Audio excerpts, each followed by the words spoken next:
To mark the dedication of the new Blanchette Rockefeller Neurosciences Institute, founder and U.S. Senator Jay Rockefeller knew that the families and caregivers of Alzheimer's patients needed to be among the key speakers. The hurt that one feels when watching a family go through Alzheimer's, family member go through Alzheimer's, is really beyond words. It affects you to the core every single day. Before, afterwards, now, knowing what they're going through, and that you are absolutely powerless to this point to stop it. One of those speakers was Melanie Griffiths. Her mother, Patricia, died from Alzheimer's 5 years ago. She shared her family's story with us. As the disease progressed, she went through all of the stages that you hear about of fear and anger and wondering, and she kept wandering away looking for 3 little girls that needed her. Well, I know that those 3 little girls that needed her were her 3 adult daughters. And so it was devastating to watch a woman who had been the weather girl for a TV station in Huntington during the 50s, who had been on the stage in community theater for years, and had such a power of language, lose that function. As Melanie watched her mother slowly fade, she noticed her father's adoration for her grew even stronger. My father had just tremendous sleep deprivation for years, and it took me a while to figure out that when I walked in and Mom was sitting at the end of the sofa with cartoons on, watching television, and my father was stretched out on the sofa with his head in her lap, and he was sleeping, that was one of the few ways he could actually get uninterrupted sleep.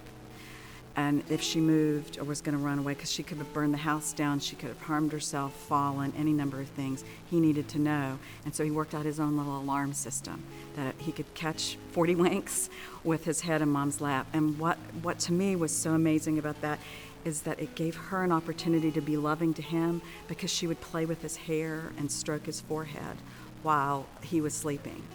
And so it was a way that I don't think he thought of it in that way, but it allowed her to give something back to him when there wasn't a lot left in her. On medical advice, Dad put Mom with much guilt into a nursing facility. It was actually adjacent to the apartment, but it was very hard for him to give up that care and to trust other people to do that. But he spent most of every day with her until she died. One of, I think, the sweetest acts of love. My mother was a big fan of Clinique makeup. She was always impeccably dressed and made up every day. And even in the nursing home, my father went and he took what packages there were, and he went to the cosmetic counter and he had them give him the same things that she had used. And he had the caregivers in the nursing home make my mother up every day in her makeup. Melanie's daughter also paid tribute in her own way by writing a 5th grade essay on heroes. Melanie brought the touching letter with her. It's just titled simply My Grandfather by Ellen Fury. My grandfather is my hero. He has cared for Grandma for many years as she drifts away from us into her own land. Granddad helps her by bathing her, feeding her, and giving her medicine. He takes her for walks. Sometimes they go for long rides in the car to help her calm down when she is afraid. I think she's afraid when she's in a place she doesn't know or with people she doesn't know. Granddad brought her to my sister's dance recital last spring. She liked the dance to Amazing Grace. Alzheimer's disease began to rot away Grandma's memory 10 years ago. My grandmother used to cook big holiday meals, write letters and poetry, travel and play with her 9 grandchildren.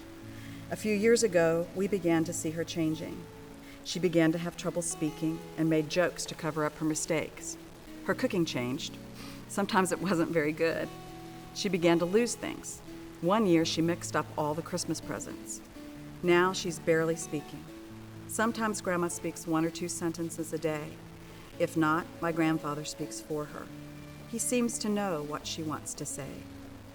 Grandma has no idea who we are, but she knows we love her. In September, my grandparents moved from their house to an apartment in a retirement community. Granddad moved furniture and special things to make Grandma feel safe and comfortable in her new home. There's a special section in the retirement community for Alzheimer's patients.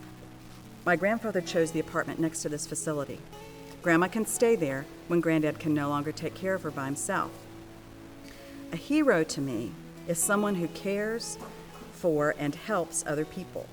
My granddad is a hero. He cared for Grandma all of these years because he loves her.